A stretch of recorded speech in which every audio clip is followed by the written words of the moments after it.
Yo, we going live. My boy Fifth Nation. We brought him here to the channel. We're gonna be interviewing my boy, upcoming artist. Yeah. Hey bro, this is literally the spot I created my first song. Bodak Yellow, I know you remember it, bro. Yeah, but Alright. man, bro, I've been seeing the evolution, my guy. Like, from ever since we even dropped the song, like, I knew I seen potential, you feel me? Like, you had it. It's just, like, you needed an extra push. You got me blushing this shit. Let me stop. Let me focus. Sorry, go. Real talk, like, you really elevated your shit. I don't know if you want to leak some music, but you just showed me some fire, my nigga. Like, nah, I ain't gonna leak no music because he wanted to make sure some, you know, the pay. Right. So pay good, and you know, make sure I can't get copyrighted or none of that. What record label are you signed to? All right, I'm currently signed to Heir to the Throne. It's actually this good. I like to call him my uncle, cause you know that's kind of what he is. He's my auntie's husband. You know, I call him Big Uncle for real. But I don't want to give away his government and that. But I call him Low sometimes, D. But like you know, he heard me. You know, he got me in the studio for the first time, bro. And like when I got in there, I first spit it. That's when I first spit the first version of Anticipate. And bro, like they liked it. You know what I mean? Me personally, I'm like, you know, I felt like I could have did better. You know, like I was whooping my ass, and they're like, why you ain't say this or do boo boo bam? But they enjoyed it, and you know, he gave me another chance. You know, then I ended up featuring on this artist named Tim October, song called All Summer. You know, I kind of was late. I woke up, I think the studio appointment was from like 12 to 5 or something like that, right? And I woke up at like 3:30, like on some black shit. On some black shit. Yeah, for real, on some black shit. Like, but what had happened was I ended up getting there like 4:15, bro, and bro still was making his song. So I had like 30 minutes, maybe like 15, 20 minutes. I don't want to exaggerate or nothing, but like I had to hop in there. You know, you can ask me yourself. You know, I ain't got a lie. You know, that's always never. But when I went in there, I probably had like maybe 15, 20 minutes. And you know, I was able to complete the verse. You know, that's the one song I ain't ad-libs because you know I kind of just woke up. You know, I had to give myself the good. But I felt like I sounded good. You know, but I gave it. When I went in there, I did give it my best effort, you know, because it was really like, you know, it was the best thing that I'm like, somebody want me on their song, you know what I mean? You know how that feel for artists. I mean, you know, like it felt like, you know. So let's talk about like, the growth in your music. I know you like, I mean, I say that you're versatile myself, but which route did it like kind of take you to find your sound? I remember back when I was probably in high school, you know, my favorite artist was Montana, but 300, you know what I mean?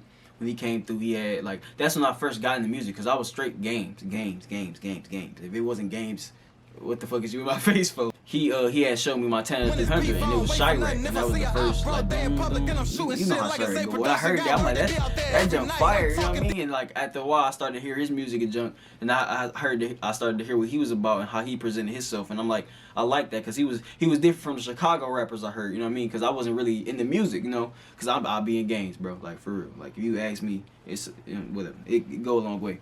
But what had happened was when I started listening to him, and that's when I made my first song, Bodak Yellow, because he had remixed it, and they was like, you was like, hey, you know, you want to make a song, you know what I mean? I'm like, yeah, I'll make a song, you know what I mean? I could give it a try, you know what I mean? Like, so when I did make it, I felt, I mean, obviously my anxiety was, I got bad anxiety, but what happened was I was recording, and when I was done recording, I was showing my family, and they, you know, I'm like, it is what it is, you know. I mean, you know, I tried some shit, you know, they really liked it, and I'm like, they liked it. I'm like, oh, I ain't even personally, you know what I mean? When you hear yourself, you your own worst enemy for real. You will beat the fuck out yourself if you let yourself, like. So I'm like, that wasn't. I mean, you know, I felt like I fucked up all that. I could have did better, but most people like this. Yeah, but what happened was after I got off my Montana 300, I started to listen to this one artist named Jonah Lucas. And when I heard him, I was listening to the way he was expressing himself through his music. You know what I mean? It was more like it's not like he was talking to me. It was more like he was like, you know, this is my life, and like, well, you know. And I'm like, wow, like, cause when I heard the song, it was a song called Forever. It was my favorite song to listen to. In the song, when I was listening to it, I'm like, wow, I never thought to use music like that. You know what I mean? Yeah. And like after a while, after I started listening to this song like Ross Cappuccino or Winter Blues, you know what I mean? I saw how he expressed himself, and I'm like, bro, I could express myself through music. You know what I mean? Okay. And like when I did that, it was like I started to make different songs than what I did when I first started making music. You know what I mean? And now my songs turned out different, or probably accidentally sending a message. You know what I mean? Because like usually when I can write lyrics, it's easy to write lyrics when I'm relating. You know what I mean? If I don't know some shit, then it's like, well, I mean, obviously you don't know some shit. What the fuck you gonna do? Fail the test? So, but when I can when I know what I want to write about, and I know it's personal, I can make it. I could bring it from within myself. You know what I mean? Right. Like I could channel my inner energy to say it how I want to say it, or like if I'm feeling a certain type of way, I could literally listen to myself. You know what I mean? Like not to sound like catchy or corny and none of that shit, but you could say was your time growing up in Detroit as a black man. I mean, if you live here, you know. If you live here, you know. But if you don't live here or live in anything that ain't like it, like I think I might have said that wrong. But if you don't live here and like know what it's like well, I mean, shit, hard, like shit, like even right now I got problems. Like I make music and music might be good, but shit, life still gonna come with problems. Even if it ain't this problem or that problem, it's gonna be a problem. You still gotta overcome it. But like, it's a difficult journey, and you always gotta keep your head up, cause like when you down, you really ain't got nobody. You really ain't got nobody to look forward to anyway. I mean, might got your couple people that you should cherish, cause not too many people around here will help your ass. You know what I mean? But like, it's a difficult journey, and like I'm just pushing forward through. Like I be wanting to break down sometimes. I ain't gonna. Okay, and you also use a lot of, I can tell in a lot of your new music, you use it as in a way to express your emotions or let that energy go, and just talk about how that can help the next rapper. Okay, well, I personally like when I got some some family issues going on. I don't want to get too much about that. I don't know who will be watching this. You know what I mean? Like, but it's like, well, when my car got stolen, like I really watched these niggas. It's this one dude in this. I ain't never see the dudes, but my auntie know more than that. But I saw this dude, Silver to Who, pull off with my car. I think somebody was in it in neutral. You know what I mean? And I was watching that shit happen, and I'm like, blue, like what the fuck? And it's like I had so much. They like, don't be sad. I'm crying. My auntie like, don't cry, and I don't want to see her. I don't really want her to see me cry. You know what I mean? So I just got so much bottled up rage and like sadness and so much shit. Like I go into the booth, I know I can just let it all out. So when I come out of it, I feel good. I can listen to myself. You know what I mean? Like when I'm feeling a certain type of way, it's therapeutic, bro. How important is it to stay consistent in your music? Oh, okay. That's what we was talking about. It's important because, like, well, looking on the outside in, you know what I mean? Looking on somebody else that's not you, you know what I mean? You know what you're going through, you know what I mean? Obviously. So while you ain't dropping music, or if you really serious about making music, while you ain't dropping music, it's obvious to you, you know what I mean? Because they your problems, you know what's stopping you from doing it. But from somebody else that's on the outside looking in, like, you know what I mean? They like, what? Especially if a song is good, you know what I mean? If a song is good, people are going to expect you to do more. It's like, well, shit, that was bomb, what you got, you know what I mean? So when you stay consistent, it's like letting people know that you really serious, or this is what you really want to be, you know what I mean? Not people seeing, okay, he didn't drop the song here, he didn't drop the song here, he didn't drop the song here. It's like, oh, he really is a song rapper, and you can get your credibility as a rapper versus, slacking or letting life consume you. Because, like most people issue is like problems, you know what I mean? But when you really look at it, everybody got problems, bro, you know what I mean? It's really about the people who shine with them. So like it became a game of, can you shine with your problems rather than no problems at all? Because everybody got problems. Pretty sure Beyonce and them probably got problems. You know what I mean? It ain't money, but it's a problem somewhere. You know what I mean? Like, problems don't just go away because you famous or rich. Like, they just don't. It don't work that way. Life don't work that way. Two things. Mm-hmm. What keeps you going? Mm-hmm. And what do you want to get out of music? All right. First, personally, I feel like I am getting what I want to get out of music. Like, I get to express myself, or I'm feeling a type of way, or something in my head that I can't stop thinking about. I can express it through a song.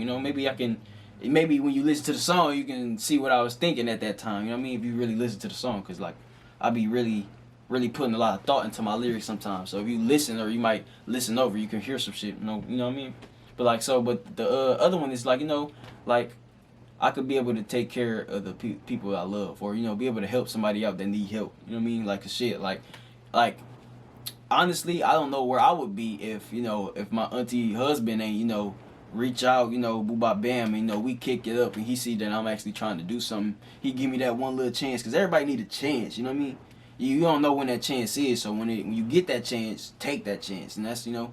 But when he gave me the chance, I'm like, I'm working a 9 to 5, boo bop bam. I mean, what's the worst that could possibly happen? I went in there and good results came out of it. So, you know, and the good results motivated me. You know, good feedback. You know, you're going to have your bad feedback or your criticism, but, you know, you got to keep moving, man. Life is life. Well, we do have one more question on the interview. All right, bet. One more.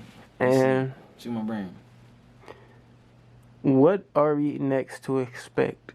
Not just as music goes, as a brand, as Fifth Nation, as a rapper, as everything that you are about and stand for.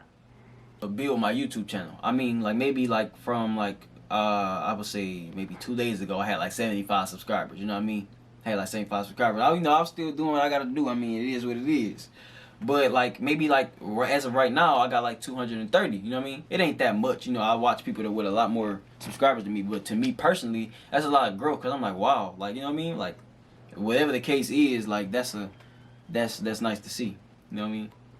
And it's like, well, I want to grow that, and I got a lot of things that I really want to do, and I feel like I could, you know, this is giving me the motivation to do it, because if people can like my music, maybe people will like other things to do, because I feel like I feel like I want to write a book, you know what I mean? I want to write a book, or, you know, I don't want to play basketball serious, but I can hoop.